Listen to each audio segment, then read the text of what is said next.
Tema kita malam ini adalah cara mendapatkan janji Allah Subhanahu wa taala.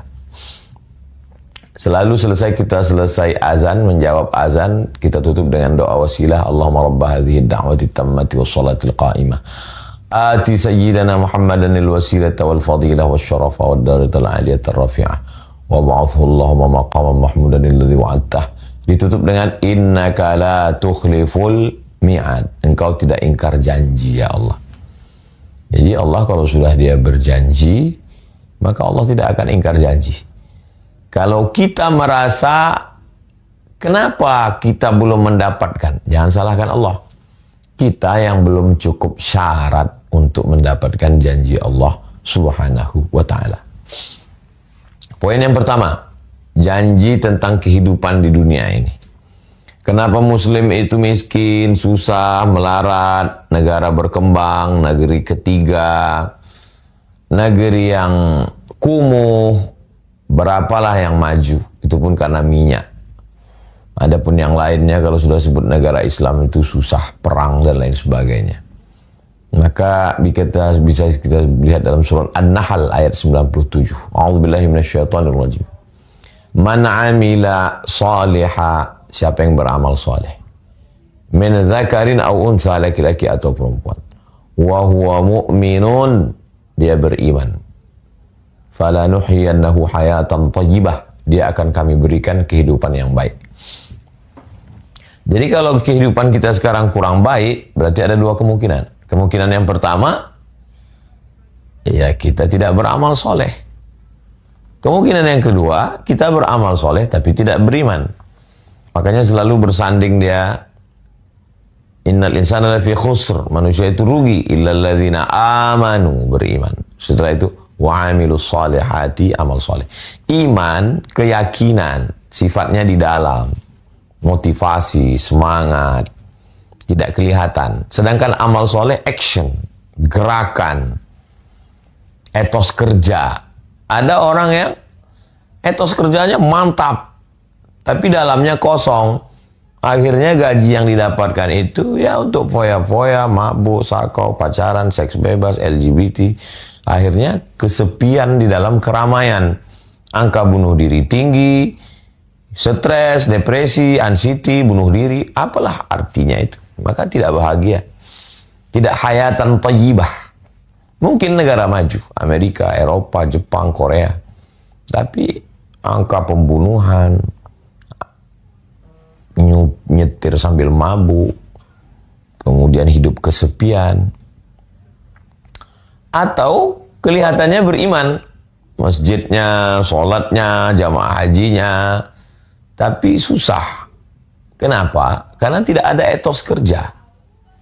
Nah ini jadi, saya jumpa dengan salah seorang diplomat kita yang kebetulan bekerja di KBRI, Kedutaan Besar Republik Indonesia di Kuba. Sebelum di sini Ustadz Somad, saya di Kuba katanya. Fidel Castro Pak. Iya. Wah, sering ngisap cerutu dong. Oh, saya nggak merokok Pak Ustadz. Oh. Gimana? Saya orangnya suka penasaran. Gimana kehidupan di Kuba itu Pak? Komunis kan? Tidak bertuhan, nggak percaya sama akhirat. Mereka tuh Pak Ustadz ya nggak ada agama. Tapi kita kalau menjalankan agama nggak dilarang. Ada masjid di Kuba, ada Pak Ustadz. Boleh kita melaksanakan ibadah, tapi mereka nggak. Bagi mereka ya hidup, habis itu mati, dia meninggalkan sesuatu, dikuburkan rame, itu orang sudah baik. Apa kesan Bapak selama tegas di Kuba itu? Istri saya melahirkan Ustadz. Saya minta tolong sama dokternya. Datang dokter itu nolong 6 orang Ustadz naik sepeda. Karena gaji di sana rendah. Berkeringat-keringat itu dokter naik sepeda untuk menolong proses persalinan istri saya. Kemanusiaannya tinggi sekali Ustadz. Kenapa mereka punya kemanusiaan yang tinggi ya? Apa karena Che Guevara? Nah, saya pada baca sedikit tentang sahabat Fidel Castro, Che Guevara, orang kaya, dokter, yang lari masuk ke hutan, untuk berjuang melawan borjuisme. Karena mereka ini komunis yang membela hak orang susah, proletarian. Jadi boleh jadi juga Ustadz, tapi yang jelas mereka kemanusiaannya sangat tinggi. Coba kita bandingkan, mungkin oknum ya, tidak semua dokter yang malpraktek, ikut membantu aborsi, ketika tertangkap di lantai rumah ternyata banyak janin-janin, sombong, angkuh, kemana kemanusiaannya. Tapi ketika berangkat haji dan umroh nangis di pintu Ka'bah. Jadi agama itu hanya untuk pembenaran. Saya tidak mengeneralisir kasusnya semua. Terjadi dalam beberapa orang.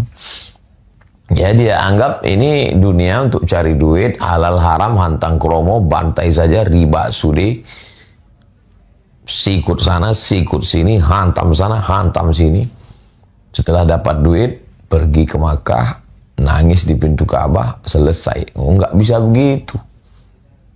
Itu kedunguan yang dijadikan agama.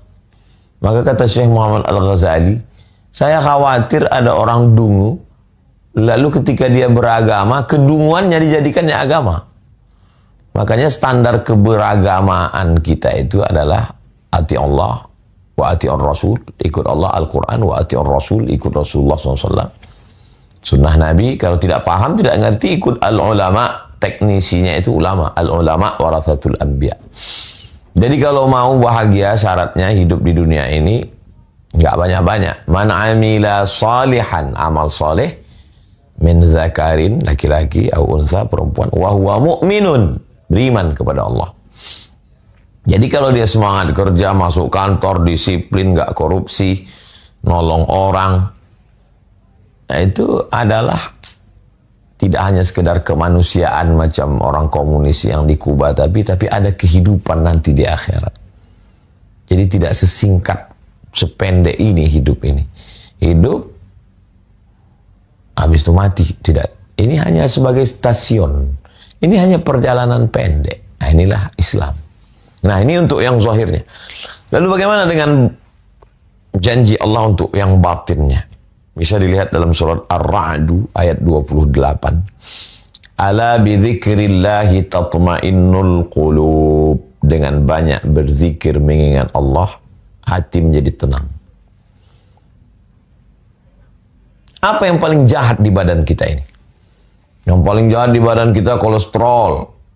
Apalagi gula. Apalagi asam lambung, apalagi asam urat.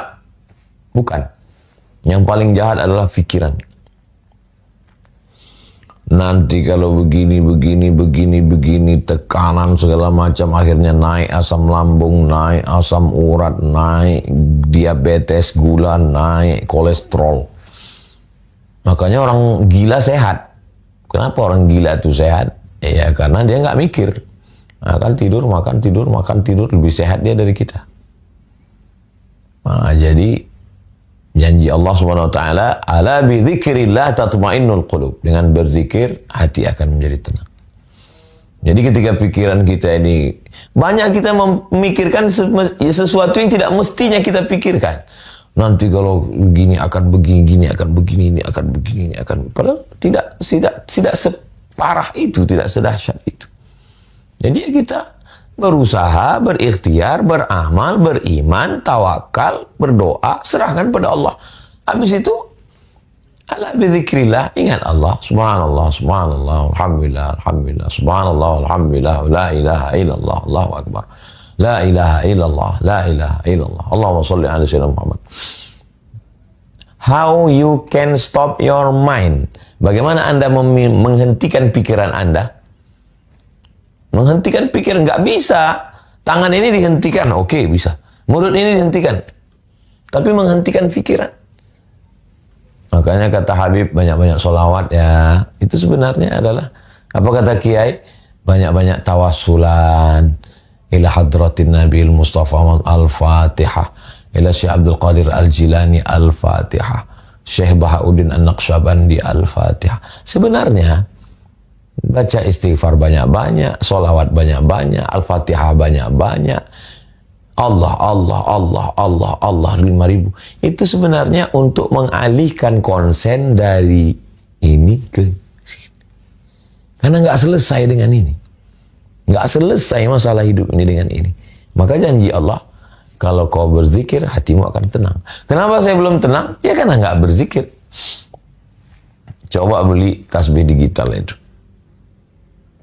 Di jalan, sambil nyetir, sambil bawa motor. Allahumma sholli ala sayyidina. Itu nggak terasa tuh nanti 100, 200, tiba-tiba udah 1000.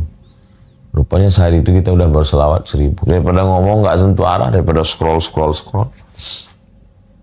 Nah, lalu kemudian yang berikutnya, poin yang ketiga, hidup. Hidup ini dua, zahir, amal soleh, iman, batin, hati tenang. Udah. Terus, apalagi fase, proses, level yang akan kita jalani, mati.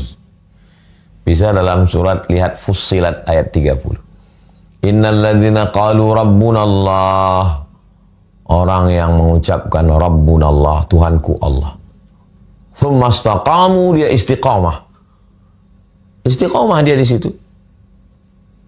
Senang sholat, susah sholat, lapang sholat, sempit sholat, kaya sholat. Ya, istiqamah. Tatanazzalu alaihimul malaikah, turun malaikat. Waktu sakratul maut itu turun malaikat. Apa kata malaikat? Alla takhafu, jangan kau takut. Wala tahzanu, jangan kau sedih. Ini janji Allah nih. Ternyata orang yang mau mati itu ada dua perasaan. Perasaan yang pertama takut. Takut sakratul maut, takut mungkar nakir, takut pertanyaan, takut azab kubur, takut hari kiamat, takut titian siratal mustaqim, takut hisab, takut masuk neraka. Janji Allah, kalau kau istiqamah, alla takhafu, jangan takut. Yang kedua, sedih. Sedih meninggalkan istri, sedih meninggalkan anak, sedih meninggalkan jamaah, sedih meninggalkan rumah, sedih meninggalkan mobil, motor, harta, kawan-kawan semua. Kata malaikat, wala tahzan. Setelah itu, hilang takutnya, hilang sedihnya, ditanamkan kebahagiaan. Wa abshiru, berbahagialah. Wa abshiru bil jannati allati kuntum tu'adun. Berbahagialah engkau mendapatkan surga yang dijanjikan Allah Subhanahu wa ta'ala. Ini janji Allah. Sebetulnya hidup kita itu kan gak banyak, cuma 3 aja. Hidup sekarang di dunia, mau senang, mau bahagia, amal soleh, beriman.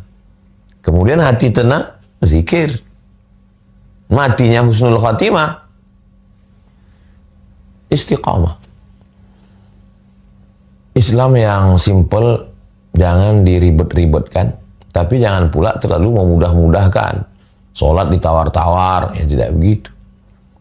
Udah selesai. Terus masuk liang kubur. Alamnya alam kubur, atau disebut juga dengan alam barzakh. Apalah yang bisa kita usahakan? Apa janji Allah untuk kita di sana? Sekarang tahun 1446. Imam Syafi'i meninggal 204. Berarti dia sudah di sana lebih 1200 tahun. Imam Syafi'i itu meninggal umurnya 54. Lahir 150 di Gaza, Palestina. Meninggalnya di Mesir 204. Hidupnya cuma 54 tahun. Tapi di alam kuburnya sekarang sudah 1200 tahun lebih. Lalu selama 1200 tahun, kalau dibanding-banding, hidup cuma 54 tahun. Tapi di alam kubur 1200 tahun. Apa yang perlu kita siapkan? Setiap detik di dunia ini, tik, tik, tik, tik, tik, tik. Tidak pernah dunia ini kosong dari orang menyebut Syafi'i. Tik, tik, tik, tik. Syafi'i, Syafi'i, Syafi'i, Syafi'i, Syafi'i, Syafi'i. Ini sekarang nih, berapa orang yang menyebut qala al-Imam Syafi'i di Mesir, di Jawa, orang baca kitab Syafi'i. Maka kalau mau kita punya investasi yang tidak putus adalah ilmu pengetahuan. Ilman 'allamahu wa nasyarahu. Makanya jangan heran di zaman penjajahan, zaman sulit, zaman payah, kok Mbah Hashim punya pondok. Ini pondok Mbah Hashim, Tebu Ireng, ini pondok Mbah Wahab, Tambak Beras, ini pondok Mbah Bisri Sansuri, ini pondok Darul Ulum. 4 pondok besar di kota yang sama di Jombang. Kan kalau berpikirnya sekarang, kalau orang mikir sekarang aja, sekarang, ya udahlah, udah selesai lah itu udah. Zaman dulu, zaman penjajahan, susah. Karena mereka mikirnya bukan saat itu, mereka mikir apa yang mengalir untuk saya, dan ke-4 pondok itu mengalir untuk ulama-ulama itu luar biasa. Cara berpikir mereka itu luar biasa. Syekh Sulaiman Tunuhan dari Turki sudah meninggal dunia. Sekarang lebih dari 150 negara. Ilman 'allamahu wa nasyara. Saya nggak kiai Ustaz, saya nggak ulama. Ya, datang ke pondok, tanya, Yai, berapa di sini anak yatim, fakir miskin, duafa yang bisa saya bayarkan uang sekolahnya setahun, 2 tahun, 3 tahun, 5 tahun? Dia akan tamat, dia akan jadi kiai, dia akan jadi ulama, dia akan mengajar. Kita dapat amal jariahnya. Belikan beras, buatkan sumur bor, mengalir. Yang nyampaikan ini siapa? Nabi Muhammad SAW. Sahih hadisnya Ustaz. Sahih. Di mana? Dalam Sunan Ibni Majah. Ilman 'allamahu wa nasyara. Imam Hanafi, Imam Maliki, Imam Syafi'i, Imam Hanbali, Imam Ibnu Hajar Al-Asqalani, Imam An-Nawawi, Imam Jalaluddin Abdurrahman As-Suyuti. Berapa kitab-kitab mereka dibaca orang sana. Wa qala As-Suyuti, wa qala As-Suyuti, wa qala An-Nawawi fil Arba'in An-Nawawiyah, wa qala An-Nawawi fi Riyadhis Shalihin, wa qala An-Nawawi fi Al-Adhkar, wa qala An-Nawawi fi Rawdatul Talibin wa Umdatul Muftin, wa qala An-Nawawi, wa qala As-Suyuti. Semua pondok di Indonesia membaca kitab Al-Jalalain, Imam Jalaluddin Al-Mahalli, Imam Jalaluddin As-Suyuti, mengalir pahala. Maka jangan pernah bosan untuk mengajar. Saya subuh Rabu menyempatkan untuk baca Riyadhus Shalihin. Subuh Selasa, subuh Kamis, subuh Jumat. Kalau kebetulan pesawatnya berangkat jam 7, tapi kalau nggak terkejar, nggak bisa ngajar. Saya sempatkan untuk baca Riyadhus Shalihin, baca Jalalain, supaya nanti anak-anak santri ngajar, ya sedikit banyak ngalir pahalanya. Ngajar Al-Fatihah.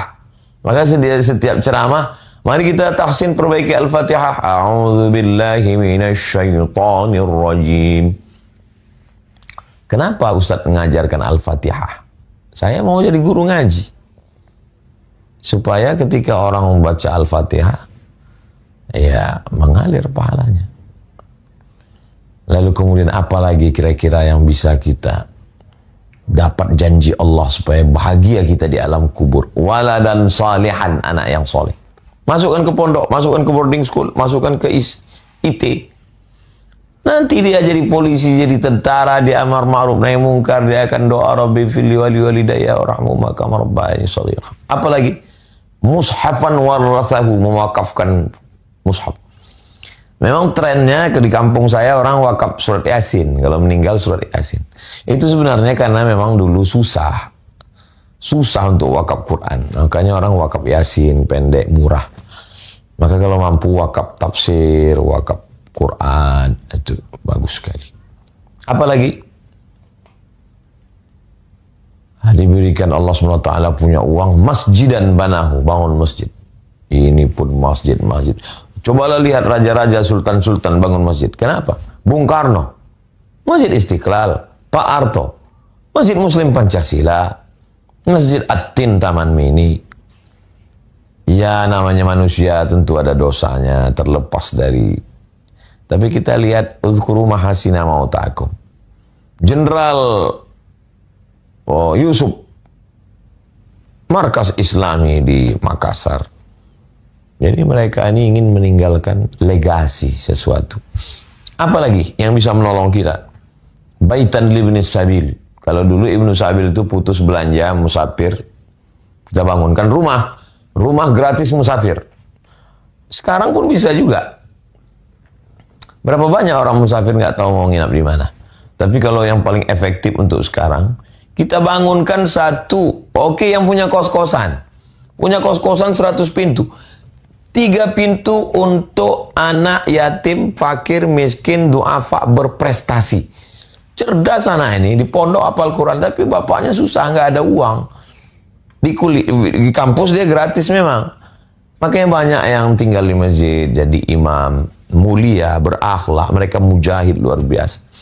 Tapi berapa masjid yang sanggup nampung? Kadang diusir, saya kasihan dengan adik-adik kita. Jadi yang kaya-kaya kalau dia punya itu bangunan untuk orang bisa belajar, luar biasa. Kemudian nahran ajrahu, mengalirkan sungai. Apa maksud mengalirkan sungai? Menyediakan persediaan air. Kalau tempat kita sekarang buat sumur bor. Siapa yang buat sumur bor di Gunung Kidul dulu? Itu kan yang membuat sumur bor di Gunung Kidul itu kan Romo Mangun, pendeta. Beliau membuat itu karena kemanusiaan. Lalu kemana orang Islam? Kenapa nggak buat sumur bor? Dengan buat berapalah modal sumur bor? Kalau di tempat saya buat sumur bor nggak sampai 5 juta. Anak-anak bisa mandi, bisa wudhu, bisa sholat, bisa minum, filter air dan lain sebagainya, persediaan air. Kemudian shadaqatan akhrajaha fi sihhatihi wa hayatihi talhaquhu ba'da mauti. Sedekah yang kita berikan ketika kita masih hidup, masih sehat, maka itu mengalir sampai hari kiamat insyaallah. Itu beberapa sekelumit dari janji Allah Subhanahu wa taala ketika kita. Jadi yang saya sampaikan ini secara umum saja, dari mulai proses kehidupan sampai kepada qalbu, sampai kepada mati dan apa setelah mati. Nah, setelah itu maka insya Allah kita akan mendapatkan kebaikannya. Iqra'ul Quran, bacalah Al-Quran. Fa innahu ya'ti yaumal qiyamah. Quran akan datang nanti pada hari kiamat. Syafi'an, memberikan pertolongan. Syafi' itu artinya genap. Witir ganjil. Saya sendiri ganjil. Sendiri datang saya ke Jakarta, datang ke Pontianak sendiri. Ganjil. Tapi kalau saya datang Bang Alvin menemani saya, jadi genap. Bang Alvin ini genap. Genap itu Syafi'. Genap. Kalau udah ada genap berdua, apa kabar Bang Alvin? Sehat? Ayo Ustaz, saya bawa ke Munzalan. Ketemu Ustaz Lukman. Jadi Syafi' selalu diartikan penolong. Iya, kita sendiri datang penolong, genap. Ya dia nolong kita. Siapa yang nolong kita? Yang menolong kita Al-Quran. Iqra'ul Quran, baca Al-Quran. Fa innahu ya'ti yaumal qiyamah. Quran akan datang pada hari kiamat. Syafi'an li ashabih. Memberikan syafaat kepada orang-orang yang membacanya. Itu kalau kita laksanakan, maka insya Allah Allah tidak akan ingkar janji. Allah akan menunaikan janjinya. Maka insya Allah kita laksanakan ini. Kita hidup 1445 tahun setelah Nabi SAW. Bagaimana supaya dekat dengan dia? Munculkan rasa cinta dalam hati. Almar'u ma'aman ahab. Orang akan bersama dengan siapa yang dia cintai. Cinta kita kepada Nabi, sayang kita ke Nabi. Nah, kita sama nanti dengan Nabi. Doakan Bapak Ibu, Abang Kakak Adik, Encik Puan Tuan, kawan, sahabat, jamaah semua, doakan supaya Ustaz Somad bisa dekat dengan Nabi Muhammad SAW. Dengan cara ikut ngaji, baca sirah, baca sejarah. Setelah itu muncul rasa rindu, rasa cinta, rasa sayang. Kalau sudah sayang, berkorban. Kalau sudah sayang, menjaga warisannya. Almar'u ma'aman ahab. orang akan bersama dengan siapa yang dia cintai. Itu janji Allah yang disampaikan oleh Rasulullah Shallallahu Alaihi Wasallam. Lalu kemudian kita dijanjikan, man qala la ilaha illallah Muhammadur Rasulullah dakhalal jannah. Siapa yang mengucapkan la ilaha illallah Muhammadur Rasulullah dakhalal jannah, maka kita istiqamah ini. Istri, la ilaha illallah Muhammadur Rasulullah. Suami, la ilaha illallah Muhammadur Rasulullah. Anak, la ilaha illallah Muhammadur Rasulullah. Mantu, la ilaha illallah. Cucu, la ilaha illallah Muhammadur Rasulullah. Aqidah, siapa yang mengucapkan la ilaha illallah Muhammadur Rasulullah dakhalal jannah, masuk surga. Janji Allah SWT. Masa iya la ilaha illallah Muhammadur Rasulullah masuk surga? Imam Ibnu Qayyim Al-Jauziyah ketika ditanya, apa iya Imam, siapa yang mengucapkan la ilaha illallah Muhammadur Rasulullah dapat kunci surga masuk? Iya, dapat kuncinya. Cuman kuncinya belum ada giginya gitu. Kunci kalau nggak ada giginya ya nggak kebuka. Giginya itu apa? Ya ibadah. Kalau sudah la ilaha illallah Muhammadur Rasulullah, sholat. Kalau sudah la ilaha illallah Muhammadur Rasulullah, puasa, bayar zakat, haji dan umrah, berjihad. Jangan aniaya orang, jangan zolimi orang. Bukan mantra, bim salah bim abrakadabra, la ilaha illallah Muhammadur Rasulullah, mabuk, la ilaha illallah Muhammadur Rasulullah, itu namanya munafik. Lain di mulut, lain di hati. Orang munafik di mana letaknya? Innal munafiqina fid darkil asfal. Orang munafik itu pada level terendah minan nar, dari api neraka. Fid darkil asfali minan nar. Ini neraka itu pintunya ke atas, apinya di bawah, yang paling panas keraknya di bawah. Itulah tempatnya orang yang lain di mulut, lain di bibir, lain di hati, lain cakap, lain perbuatan. Nah, jadi kita amalkan aja ajaran Islam ini, maka Allah Subhanahu wa taala memberikan janji kepada kita. Wasari'u ila maghfiratin min rabbikum wa jannatin 'arduha as-samawati wal ardu u'iddat lil muttaqin. Wasari'u, bersegeralah, cepat, jangan tunda. Ila maghfiratin, kepada ampunan Allah. Taubat. Nantilah, nunggu tua dulu lah, nunggu pensiun lah, nunggu buat rumah lah, nunggu anak kuliah lah. Enggak bisa gitu. Wasari'u, bersegera. Wasari'u ila maghfiratin min rabbikum wa jannatin, bersegera berlomba-lomba untuk dapatkan surga Allah. Arduhas samawati wal ard, luasnya seluas langit dan bumi. Untuk siapa? U'iddat lil muttaqin, yang dijanjikan Allah untuk orang-orang yang bertakwa. Takut zina bukan karena polisi, takut pacaran bukan karena ayah, takut selingkuh bukan karena suami, tapi takutnya karena Allah. Makanya di antara doa, Allahumma qsim lana min khasyiatik, tanamkan rasa takut dalam hati kami, ma yahulu bainana wa baina ma'asik. Dengan rasa takut itu membuat kami tidak jadi melakukan perbuatan maksiat. Niatnya ada tapi tak jadi.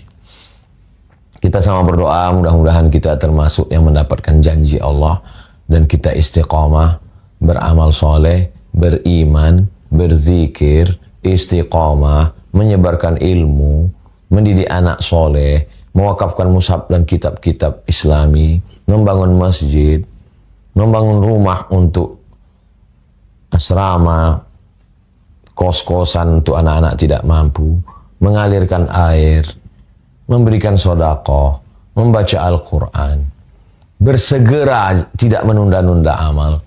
Mudah-mudahan kita termasuk orang yang minal ladzina yastami'una al-qawla fayattabi'una ahsanah. Jadikan kami orang-orang yang mendengarkan ucapan yang baik lalu mengiringinya dengan amal yang baik. Allahumma rzuqna al-istiqamata 'ala syari'atil gharra wa tariqatil bayda. Berikan kami istiqamah dalam iman dan Islam. La tada' lana dzamban illa ghafartah, ampunkan dosa kami, wala dainan illa qadaitah, tolong lunaskan hutang piutang kami, bantu kami supaya lunas dari hutang piutang riba ya Allah. Wala maridan illa syafaitah, sembuhkan penyakit kami, saudara kami, orang tua kami, sahabat kami, anak kami, kawan kami, jamaah kami yang sakit, angkat penyakitnya. Saudara kami, guru kami, orang tua kami yang sudah mendahului kami, Allahumma ighfir lahum warhamhum wa'afihim wa'fu anhum. Allahumma jama'na ma'al habibil mustafa fi jannatikal ula, masukkan kami ke surga bersama Rasulullah SAW. Waqtim bis salihati amalana, tutup umur kami dengan husnul khatimah. Wa sallallahu alaihi wa sallam Muhammad wa ala alihi wa sallam, walhamdulillahi rabbil alamin.